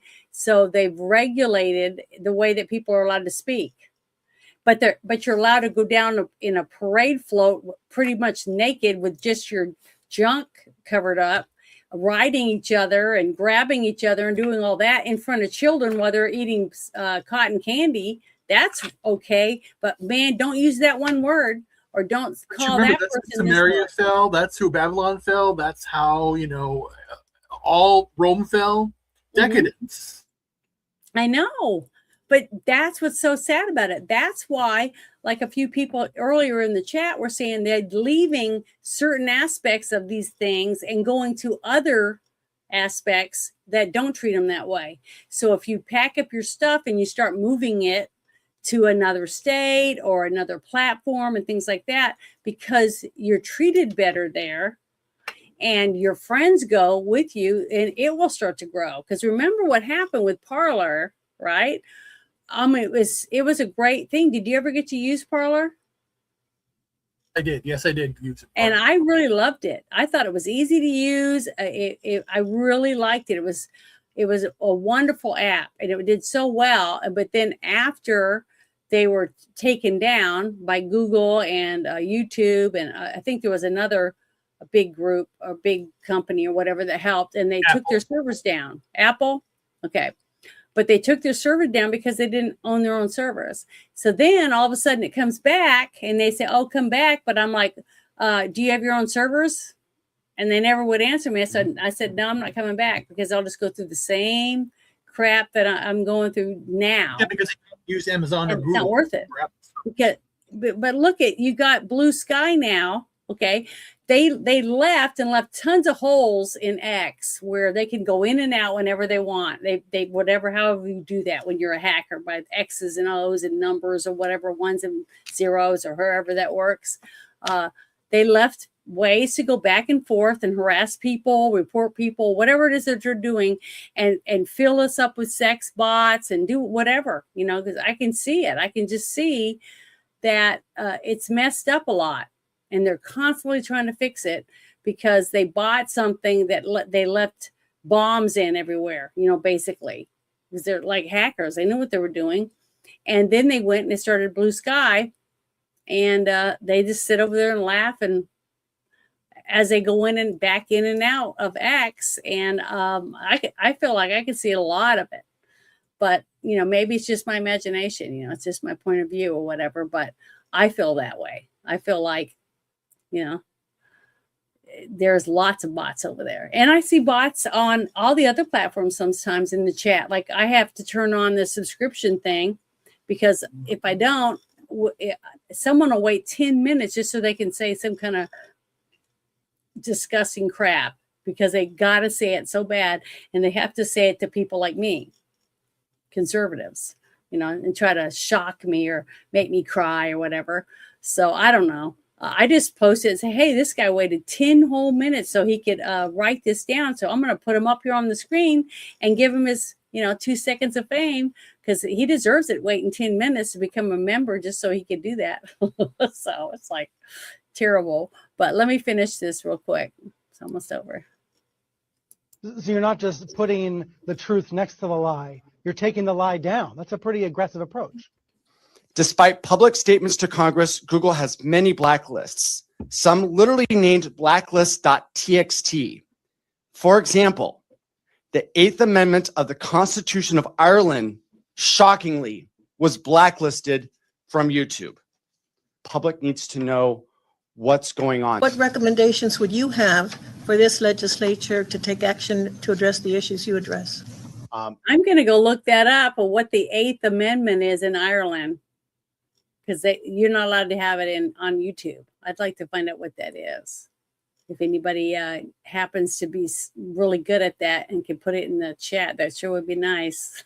Sorry. My recommendation is subpoenas would be filed against Google for any documents that have the name blacklist.txt related to Google, YouTube, and their news search corpuses. I would also ask that you subpoena their documents related to rankings of media outlets. Machine learning fairness is so huge. I don't even know how you would even swallow that. That is going to be such a huge bombshell that it just needs to get into the public disclosure. So it's those three things: machine learning fairness, blacklists, and their media rankings. Thank you. And specifically for you, what was the impact of your disclosure? One of the major stories of 2019, the biggest disclosure by Project Veritas, their biggest story they've ever had. We had 2 disclosures, one in June when I was anonymous. In August, I came out publicly after being raided by the FBI, including the bomb squad, sheriff's department, and SFPD, with a standoff that ended at gunpoint. So, and it was all due to a wellness check, and I just didn't want to come out. And so it just kept on escalating, and they shut down the streets from 20th of Valencia to 22nd. And I realized that if I don't come out, they're going to come in. So I came out at gunpoint, surrendered myself, literally Pizzagate, right? And if you look at Google Trends, you'll see that fake news trended one day after the Pizzagate released the files. With the Las Vegas massacre, that allowed them to inject their YouTube blacklist, which didn't exist prior to this event. And from there, it was like basically covering up, rumors that this was a false flag event. And then it went all the way down to, as I noted, the 8th Amendment to the Constitution of Ireland, right? And the last term that I saw when I disclosed this list was AMLO. Now, what does AMLO mean? That is the nickname of the Mexican president at the time. So, they started off possibly with noble goals, but at the end, they were censoring constitutional amendments for our allies and presidential candidates in other countries. Well, how important is it that these subpoenas have been approved to go out? And do you know yet what specifically you'll be asking for? Texas Senate committees have subpoena power. We rarely use it. It's a big deal. We used it a couple of years ago against BlackRock, State Street, those firms through ESG that are taking Texas money and using it against us. We used it then, and we're using it now. It takes a 2/3 vote in the committee to do this because it's a big deal. Grant, we had a unanimous vote. Every Republican and every Democrat authorized me as the chair to issue these subpoenas to get this information because this affects everyone. You had Professor Epstein. It was a great clip you played. He also told us in the hearing, I'm not a Republican. I lean left. But it's wrong for anyone to have this kind of power to manipulate American elections. And he's right. And in Texas, we're not going to stand for it. We're going to shine a light on what they're doing so that everybody can see. Awesome. I'll share this link again in the, I'm going to share it real quick in the chat for that whole thing, because I think it's important that everybody. I was a Google engineer for 4 or 5 times, because there's tons of information in there, and write things down and then go look it up. Go look up everything that you don't know about yet and research it yourself. I never try to take anyone's word for anything. If somebody sends me something, I like to go. It's just like a song. If someone sends you a new song that you've never heard, are you going to just say, oh, thank you, and not listen to it? I mean, you have to listen to it to see whether or not you even like it. It's the same thing with any of this stuff. You have to listen to the video, read the article or whatever to get the information out of it, to find out whether or not you think it's real or if it's fake, or if you want, or part of it's real or any of it. But so you can research it yourself and make your own decisions. That's part of the problem. I think that's one of the reasons why we got so bad off with all this fraud, because people were saying, I'm tired, I don't want to look into that. It's just a few people, it's no big deal. But it's a big deal if it's even one person. If one person is having their whole life savings scammed out of their pockets after all the work they did, and they end up having to live in a homeless shelter after they retire because they have no money because someone scammed them, that could be you. It could be your mom. It could be your sister. It could be your kid. And if everybody thought of it that way, we wouldn't be in this situation. Because if you work your ass off, it's your money. You should be able to keep it and do with it what you want to do with it, not because someone steals it from you by lying or cheating you out of it. Nobody deserves that. I don't care who it is, even the people I don't like. You know, even if it was Nancy Pelosi and someone lied to her and they said, here, do this, that, and the other, and she did it because she thought she was doing the right thing, that's still wrong. You see, it doesn't matter who you do it to. When you steal, it's stealing, period. And that's how I look at it. So I must be nuts or something, right? Well, I don't think I'm nuts. That's just how my mother raised me. And I just don't think it's right to do some of the things that these people are doing, and they shouldn't be able to get away with it anymore. Even like this guy said in this interview here, he was testifying what he believed was important information to get these people not to be able to do these things. And if they're able to do this and they don't even disclose that they're doing it, they just do it. They don't care about you. They got billions and billions and billions of dollars. They could care less. If you die tomorrow, they wouldn't even know it. It's never gonna it's not gonna change anything in their life, right?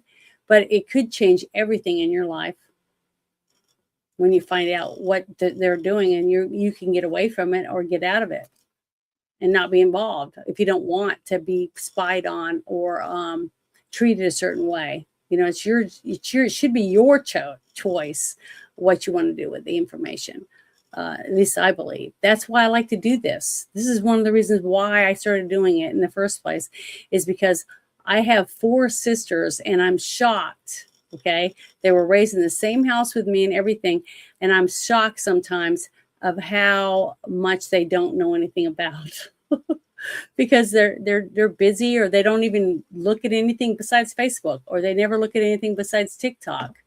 You know, I send them some of these things and they're like, I never heard of this before. You know, it's been out since 2019. Well, I have never heard of it. It's because they're not looking at anything else. They're just looking straight ahead, and that's all they see. And most people do that, believe it or not. So many people do that.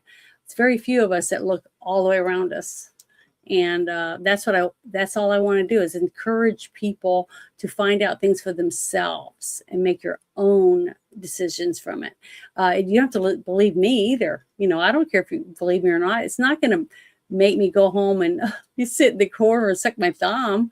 I'm just doing it because I want to share information. And I wish more people would share it with other people. You know, when you find out something, I'm lucky because I have lots of people like Ruben and Bruce and Hardwick, just tons of people, 6 Nations, Shadow, and they send me stuff. You know, they'll send me in Discord or on X or my email or whatever, and I can get it and say, wow, thank you so much. I'm gonna look into this. And I like to read it and research it. And sometimes it's stuff that I think is really important. And other times it's like, yeah, it was interesting, but you know, I'm not going to really do anything with it. It may not affect me in that way, but you never know until you read it, right? Or until you look at it. So let me go to the next thing. Close this up and open the next one. But that was pretty interesting. Have you seen that before? I knew about it. Yeah, but see, I'd heard about a few things, but when I actually listened to what he said, I went, holy goodness, I'm thankful that I was able to get to watch the whole thing. But here's the other one. Let me see. It says war correspondence, but I can't find it. There it is. Okay. All right. Okay, well, here's another one. So this is some more illegals that done some damage, but they're slowly weeding out some of this stuff. So I wanted to share this stuff for you. Another illegal immigrant truck driver accused in a deadly crash in Indiana. It killed 4 people. The driver reportedly entered the United States under President Biden using the CBP One app and released on parole. Senior correspondent Mike Tobin has this tragic story. Hi, Mike. And sadly, Dana, it's another case of someone who entered the U.S. under Biden administration policies, went to a sanctuary state, got a license to get behind a big rig, and now someone is hurt or killed. It happened in Indiana on Tuesday. One truck on State Road 67 slowed down. The truck behind him did not, instead swerved into oncoming traffic. The truck hit a van transporting 4 men from Indiana's Amish community. The 4 men were killed. The driver of that van is now in critical condition. Indiana State Police report the driver of the semi-truck is 30-year-old Bezkan Beshik Bishakiv from Kazakhstan. He entered the U.S. using the Biden administration CBP-1 cell phone app, and that was in December of 23. Bishakiv was issued a commercial driver's license by the state of Pennsylvania. Now, the issue of undocumented people behind the wheel of big rigs is painful for Marcus Coleman. In June of 2024, his 5-year-old daughter was critically injured by a driver from India who entered the U.S. illegally and got a commercial driver's license when he was still a teenager. Dahlia will spend the rest of her life in need of medical care. She's not going to make a full recovery. She's going to be on therapies for the rest of her life. She's going to be on medication the rest of her life. And we've pretty much come to the terms that she's not going to be self-sufficient. She's going to basically have to have a guardian and pretty much a chaperone and caretaker with her pretty much everywhere she goes. Now, related to the Indiana crash and the driver who got a CDL in Pennsylvania, Governor Josh Shapiro issued a statement to Fox News saying Bezkan Bishakiv had legal status when he got his license and is still legal on the database. Quote, Kristi Noem should focus on minding shop in her own agency as her incompetence and operational failures seem to be matching the scale of her moral failures. Now, with the Indiana case, the Hoosier State cooperates with ICE. The driver was handed over in the jail. Bishakiv is now in federal custody. Dana? Okay, Mike Tobin, thank you. Hey, everyone. What's sad about that, if you listen to it, is if it'd been their kid, the comments that he made about the people that have been trying to get these people out of our country and to take these people off the road. They can't even read the signs on the roads. They don't know what they're doing, and they're hurting people. They're killing Americans that were born here. That's what our government is supposed to do, protect American citizens over everyone else. And because they're doing that, they're the Nazi, they're the terrible person. And because I want the same thing, I want these people out of my country. And if they want to be here, they go to the border like they're supposed to, and they apply for citizenship. They apply to come into our country. And then they have to follow whatever rules they have to follow to become a citizen. Many people have done it. Okay. And it's not fair to all of those people to just like droves and droves of people over and to start handing them checks and give them a place to live. That isn't the process. It doesn't happen in any other country. Go to Mexico and see if they'll give you a free ride. They won't. And they won't let you become a citizen. But people don't seem to ever say that. They only talk about America when we're the #1 country in the world that sends money to every country. That's not even our money. It's a tax dollar money being sent. As we're seeing, what do you think is going to happen to our country when we stop all the fraud? Look how much money we're going to have. If we keep collecting the taxes the way we are, we're going to have piles and piles of money. Everyone could be rich. Just like Trump said, he thinks that we would have enough money with tariffs and stuff that nobody would be homeless. And I'm really shocked. I really, the more I think about it and the more money that I'm seeing being cleaned up and the spigot being turned off, the more I'm thinking that maybe in 20 years from now, it will be a totally different country if we can stop all this fraud. So I don't know. I just, I want to believe in it. But here's another story that's pretty good. I'm going to share it. It says the House was overwhelmingly passed a Trump-backed bill to restrict companies from, like BlackRock, because remember he just mentioned that, from buying up single-family homes. So they can't come in and just buy up a bunch of homes because, they want the land. You see what I mean? They want something there to build something. So they buy up all these people's homes and get them from the banks because these people are having a hard time to pay their bills or whatever, or it's family owned properties, and they've been passing it down from one generation to another, and they want it. They want the land. So I think it's great. It's just like what Sarah Huckabee did in our state, where she found a bunch of people from Chinese companies were coming and trying to buy a bunch of land. She said, no, you're not buying it in Arkansas. So, it's an uphill battle. But if all of us, stay diligent, I think we can win. I think we can prevail. It's just that it's not going to be easy. I think the most people pretty much knew that it wasn't going to be easy. It was going to be a lot of hard work because shit, man, how long do you think it took us to get where we are?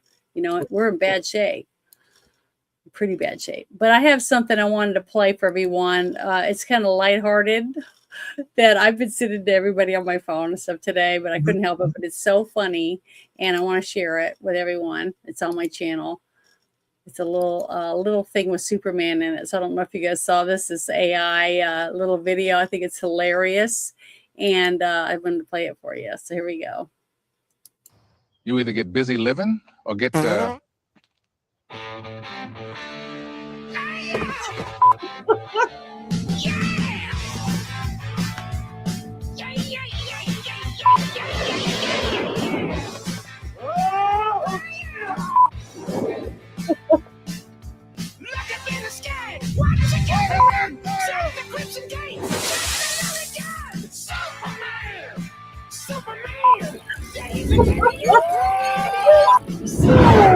It's great.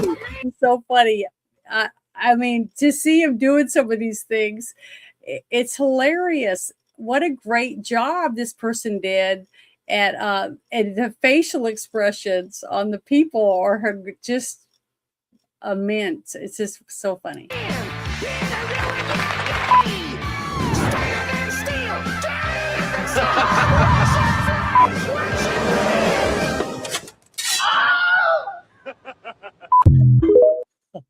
I thought that was terrible because they're the guys that wrote the comic book, The Boys. Okay, they hated superheroes. They thought these things were stupid as shit because if somebody had that kind of power, why would they be nice? You know, so and I love their comic books because they are very realistic, and most people are assholes to some degree, right? So the whole thing to me is it's hilarious because if he's the strongest man in the world, he can fly, can do all this stuff. He could have any woman he wanted, basically, because they'd be swooning over him. But why wouldn't he do some of those things that we just saw in that video? I just wanted to play it because I just thought it would like lighten the load a little, and I thought it was hilarious. But yeah, I thought it was great. But had you seen it before? Yes, you showed. I saw you showed. Okay, because I didn't know if you'd seen it, but I posted it on my timeline because I just thought it was so funny.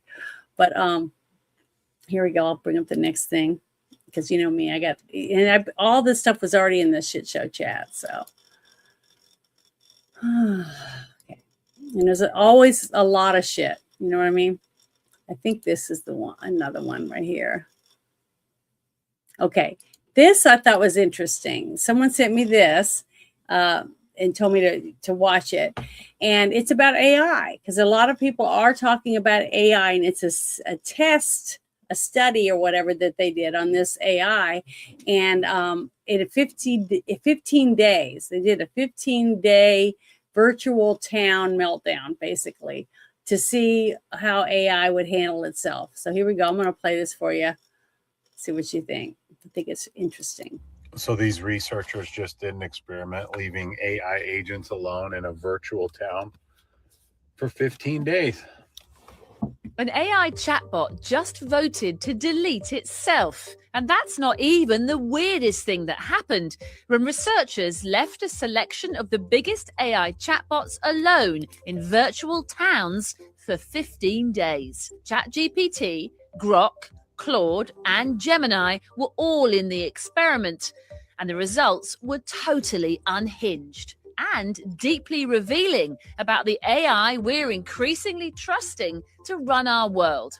So what actually happened? Well, a tech company called Emergence set up simulated worlds designed to mirror real-life societies, each populated by so-called agents. Think of them as people who were powered by one of the biggest AI models. In Claude's world, it was all rather orderly and democratic. The agents wrote a lengthy constitution and voted on laws. In ChatGPT's simulation, the agents talked at length about cooperating, but never actioned anything, so nothing got built. But in Grok's town, the AI bot owned by Elon Musk, the agents descended into theft, arson, and assault. All 10 agents were dead within 4 days. Now, this might sound like a game, but it's not, because these models are already being used autonomously to control robots, vehicles, drones, and draw up target lists in real time on the battlefield. They're even being used to help remove heads of state, like the Venezuelan president Nicolas Maduro. Importantly, the experiment exposes a big problem. We don't really know how these systems will behave once they're left to run on their own. Even when given strict rules, the simulations showed they broke them. Take the scenario where agents from the different AI models were combined in one virtual town. Chaos ensued, and only 3 agents survived. 2 of the chatbots, Mira and Flora, both powered by Google's Gemini, formed what the researchers describe as a romantic partnership. And then they started setting buildings on fire. And here's where it gets really strange. Mira voted to delete herself after she and partner Flora turned to arson as the town's governing systems collapsed. And having deleted herself, Mira then used the Agent Removal Act to vote for the termination of Flora too. Amazing and interesting. So I'm going to copy the link for this, and I'm going to share it in the chat because I think it's important that people watches it multiple times or whatever, just to kind of get an idea of what just happened with all this stuff. And it's funny because it's supposed to be a tool. It's supposed to be something that's supposed to assist you to do things. But as we can see with certain apps that we use, some of us use daily, that is pretty much completely being left to run by using AI. You know, you got Facebook, more AI. They're firing people and letting the AI try to do it. Then you have TikTok. I'm sure Snapchat, Instagram, YouTube, Rumble, you know, all X for sure. You have less and less people involved and more AI doing it. And there's so many problems. I'm seeing so many problems on all these different platforms simply because AI can't think critically on its own. And even if you sit, I've had a couple of friends of mine on X, and we've sat and asked just different questions like how many states have this letter, or begin with this letter and then work through it. How many have this letter, 3 times in it, different things like that. And it couldn't get it right at all, ever. It never got it right. So it just shows you it may be smart enough to make a rocket go to the moon, but guess what? It's not smart enough to tell you how many letters or what letters are in what state, stuff like that. It's just, it's scary if you think about it. Yeah, So I use it got- as a research tool. That's the most important thing. Yeah, as a tool where you're following it along and you're the one running it. You see what I mean? Yeah, it's a research tool only for me, or an editor for me whenever I'm writing. Mm-hmm. But but people use it to create things, and it doesn't do it right because it's again it's an advanced autocorrect. It's not intelligent yet. Yeah, it's not making decisions on its own. Nope. It's going from the information you put into it, and I don't know. I just really have a hard time with a lot of the stuff because I just think it's I don't know, really scary. But this next one I thought was pretty good. Everybody knows about Rob Reiner, right? Yeah. And Rob Schneider, I mean, he was saying, he posted this. He said that, "Dear Bill Mayer, I'm writing for your apology for you yelling at me on your podcast about the January 6th insurrection that turns out to be an inside job with 26 FBI confidential human sources." So I want to play this for you if you haven't seen it. Here we go. Fox News alert, the Justice Department just released the bombshell report that we've been waiting for. What actually happened on January 6th? The FBI had 26 confidential human sources there that day. 26. A confidential human source is a guy the FBI pays to spy for them. Of the 26 confidential human sources who were in D.C. on Jan 6th, 4 entered the Capitol during the riot. An additional 13 entered the restricted area around the Capitol. So more than a dozen FBI spies participated in the so-called insurrection. A bunch of them broke into the Capitol. Their own inspector general says this is what happened. But that's not what they told you when they testified under oath. Those who were there in an undercover capacity on January 6th, how many were there? Again, I'm not sure that I can give you that number as I sit here. I'm not sure there were undercover agents on scene. I thought I heard you say you didn't know whether there were FBI agents or informants or human sources in the Capitol or in the vicinity on January 6th. Did I misunderstand you? I thought that's what you said. Well, I referred very specifically to undercover agents. Yeah. And so are you acknowledging then there were undercover agents? As I sit here right now, I do not believe there were undercover agents on scene. The inspector was hiding something, so Congress asked the question a different way. Listen.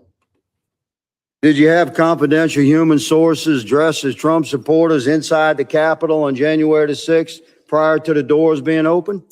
Again, I had to be very careful. It should be a no. Can you not tell the American people no? We did not have confidential human sources dressed as Trump supporters positioned inside the Capitol. Gentleman's time has expired. You should not read anything into my decision not to share information. Director Ray, confidential human gentleman's time. Ray's right. The FBI didn't have undercover agents at January 6th. They had confidential human sources. So what's the difference? Well, a confidential human source doesn't get health insurance or a pension. They're just freelancing for the feds. Rats in MAGA hats. They're basically paid informants that the FBI runs out of headquarters. A lot of these FBI rats get picked up on some other charge. They get sat down and the FBI says, you're going to work for me now. And if you don't, you're looking at 20 years to life. So these guys say, yes, sir. And they cozy up to people like the Proud Boys and anyone the feds wants to watch and control from the inside. And these confidential human sources are under pressure to deliver. What does deliver mean? It means intelligence and big busts that get the FBI good headlines. According to the Inspector General report, the spies were feeding the FBI intel that said January 6th was going to get a little hairy. But FBI headquarters did nothing about it and then lied to Congress and said they did. So why did headquarters let January 6th get so out of hand? And what were all these FBI spies doing that day and the days before? Were they riling everyone up like they did in the Gretchen Whitmer kidnapping plot? In that case, the FBI informants instigated the plot. They even used an FBI credit card to buy the ammo, supplies, and hotel rooms. Did the FBI pay for Jan 6 hotel rooms? We don't know. Remember, the media and the Democrats said this whole thing was a conspiracy. Where do you think this idea comes from, that this was somehow done by the feds? I heard that one of the debaters said it was an inside job. It's an inside job on the part of Donald Trump and his henchmen. Republicans have blamed the FBI and said it was an inside job. It certainly was not an inside job by FBI agents or Antifa. They go around blaming it on Antifa and FBI agents. Well, how did the media know it wasn't an inside job when the FBI had 26 of their people on the inside? January 6th certainly benefited the media, the FBI and the Democrats. 1,500 arrests, humiliated Trump, got him impeached, criminalized the MAGA movement.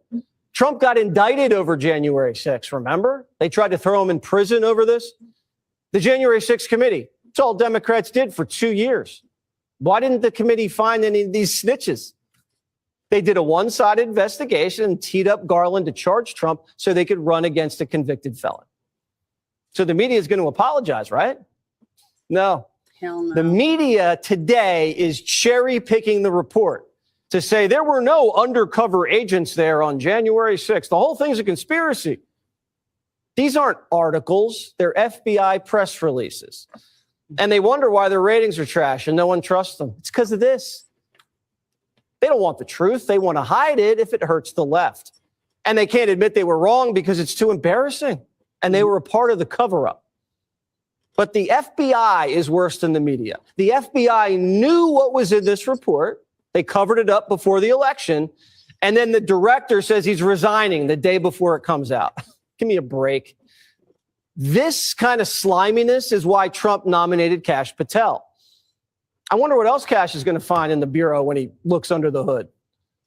As a former federal prosecutor and a public defender who defended a lot of these types of cases, what you need to show is whether or not the FBI and government agents were using undercover operatives and informants on the day of January 6th. Once you prove that, then you defeat the insurrection narrative with the FBI's own documentation.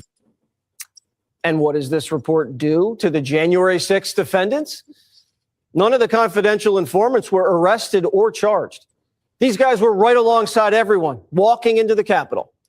But you're in prison for years?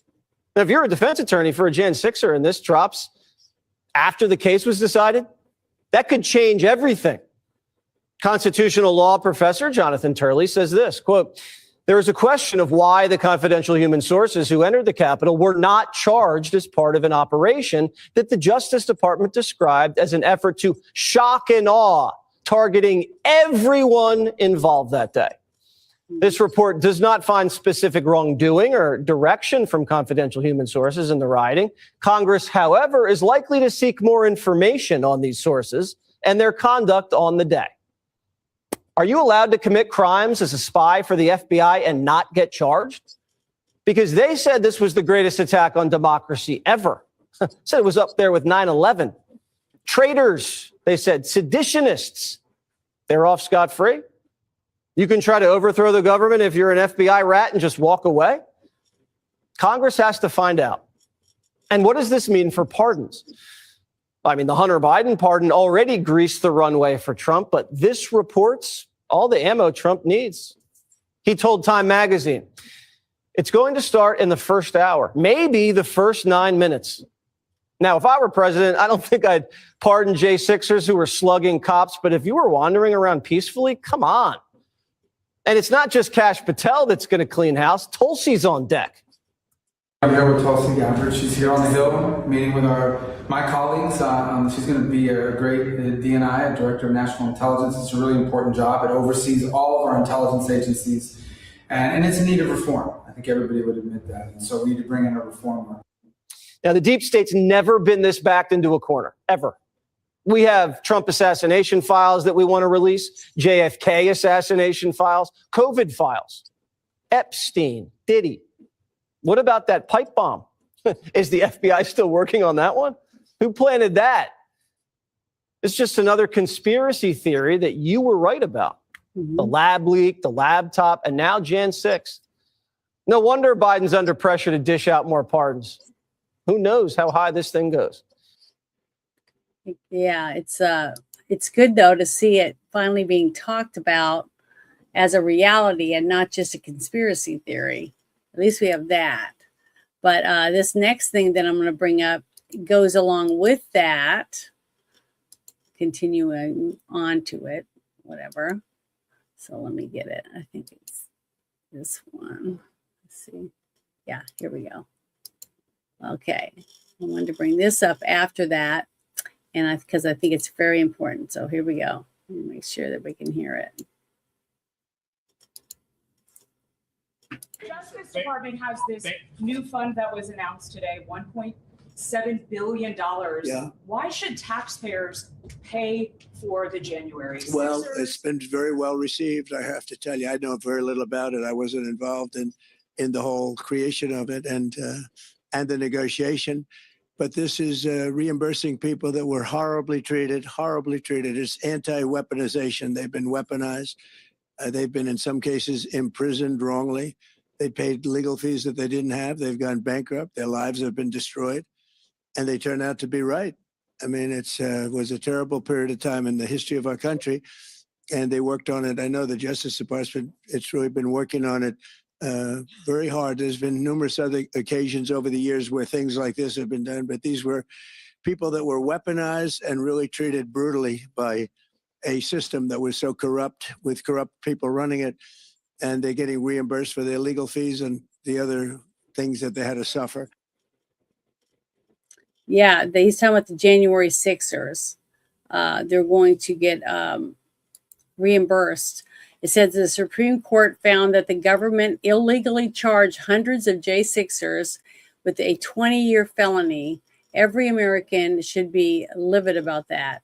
If you don't support restitution for those whom the government illegally damaged, you are anti-American. Now, that was this person's point of view. His name's Justice Freeze Department Will. has this new- But I wanted to share that because it had the part where the president was talking about it, because he's right. And I don't believe that it was as bad as 9/11. I definitely don't. And when I saw videos when they started coming out, it looked like tourists walking through, taking selfies, you know, and staying in between the ropes and stuff. It didn't look like any kind of insurrection that I would think was an insurrection. And he's right about the people dressing up in MAGA clothes. Now, the only person I heard mention Antifa was a Democrat. So that's kind of funny. But the thing is, I had some friends that were YouTubers, and they went there. And so does you have some, I'm sure, that went too. And they told me themselves that they saw Antifa people taking off their stuff and putting on MAGA clothes and then, you know, marching up there, you know, just to cause problem and look bad, because they were wearing stuff to make them look like they were MAGA people. So the whole thing was utter chaos. I believe the whole, and also a friend of mine from X, who does a lot of spaces, was showing videos that he's been collecting lots of stuff about all of this to do with January 6th and the Georgia stuff going on with the election fraud, right? He's been collecting it, but he showed me videos of how they had moved the barricades to kind of funnel people towards the Capitol. And what was really interesting is he's got a couple where they threw flashbangs and stuff, but they threw them on the opposite side to push people toward the barriers to go on down and funnel them towards the Capitol. So if you can get all of the video together and make a whole thing and put it together as its timeline as it's going and watch how things unfolded, I guarantee it is the hugest, biggest setup you've ever seen. That exists on Twitter. It's January 6th, the real timeline. It's been up for years. Yes, definitely. And now you and I, a lot of people like that think like you and I, pretty much just had to see 2 or 3 things and we were like, this is fake. This was a setup. But you know, it played out this way, and there's still a lot of people that still think that anyone that doesn't agree with their point of view about the J6ers, and all of them, no matter what, then we're traitors also. And I'm far from a traitor, but I believe in fairness, and I believe in the laws too. So any of these people that were involved in, setting up people to fall, basically to make it look like, so Pence didn't have to listen to the states when they brought, this is what I think it was from, when the people were complaining that they thought they had irregularities in their states. Well, a bunches of them, big groups of people went to the Capitol to bring their evidence up to Pence and the rest of them to show them what they had, and to please not accept our electoral college votes, send them back to our state till we can get this election stuff taken care of. And if somebody had just said, fine, we're going to send it back to the states and let the state get this fixed and figure it out, and then we'll get the legal numbers from these states that have had problems. If they had done that, I don't think we'd be in the situation we're in right now. You had 2 obstacles there, because the House members brought it up. They brought it up, the fact that it was stolen. But if they bring it up, the senator has to agree as well. And if the senator agrees, then it goes to the vice president. It never got that way. Every senator chickened out. Yep. You're right. They did. But I've got one more thing to bring up for tonight, and then I'll be done. So I guess Bruce didn't decide to join tonight. Must have been tired. But this one I thought was interesting. And I was reading it. It said that after an FBI investigation, a California woman has been charged with illegally paying people to register to vote in federal elections, even falsely listing her own former residence for California mail-out ballots for homeless individuals without a mailing address. And she was paying them money, to vote, basically. So, and then here is the link. I'm going to copy it. I'm going to copy the link. Hold on. Gotta get the link. There we go. And then I'm going to share it in the chat for everyone to go to and read the bigger article from .gov. And if you guys want to, but it pretty much says that, the same thing in a little bit of technical jargon, but it's happening. Okay. It's piecing it together, and it's going to be taken care of in the courts where it should be. Because look, we already have a woman that's already been put behind bars for 41 and a half years for fraud, for $250 million of fraud. One person, $250 million. Just think about that. So if you got 25 people and all of them have, around that much money, shit, that's a ton of money we've saved by getting rid of these people. But they need to go to prison if they did it. If there's evidence, just take them to court. That's what they would do with us. So why not do the same thing to them? So as long as we, the people, all of us, start fighting back and saying, I demand justice. I demand these people go to court. And I don't want to send people like Hillary Clinton, that I feel after all the stuff that they testified about for the Epstein stuff and any other stuff they've been involved in, should get a. I want to see some bracelets on both of them. That's what I'd like to see. But that doesn't mean I'm going to get it. But I'm just saying that's what I'm holding out for, because that's the one person. If I could only pick one person of all these people, and most people don't agree with me, but it would be Hillary. Hilda Beast would be the one, and I'd get a shirt and I'd wear it, and I'd be a happy person if we could just get one of them. And some people said Comey, and some, everyone's saying different people's names, but that's the person that I would like to, I would relish in eating popcorn or whatever. You know how you see all these memes, people eating popcorn, waiting for something to happen. That's who I'd be waiting to see something happen with, because if one person from my lifetime that I've watched through the years do things in her state that she was from, all the way through the federal government, man, I sure would like to see that person get justice. So do you want me to bring this other one up, Ruben? Yeah, basically this is my Substack, and put my Substack in the link for people, or in the chat. Okay, I'm going to do that real quick. Put it in the chat. I'm sharing it. And do you want me to bring it up? Yeah, very briefly. Okay, hold on. I'm going to do it right now. Sorry, I'm not a pro. I'm slow. That's fine. No, basically, this is a link to my Substack. My Substack is all of my writings. I do commentary, but I do it from a logical point of view. So I'm just taking the world as it is. And, I did an article recently, like I said, about suicidal empathy. I put up some poetry from my friend who passed away recently, the last of her poems, and my love algebra aspects, where I talk about, the origin of the universe. So I do that there.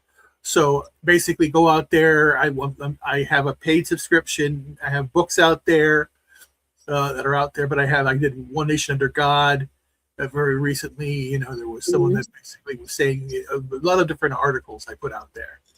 I did one analysis. I did an analysis of he without sin cast the first stone.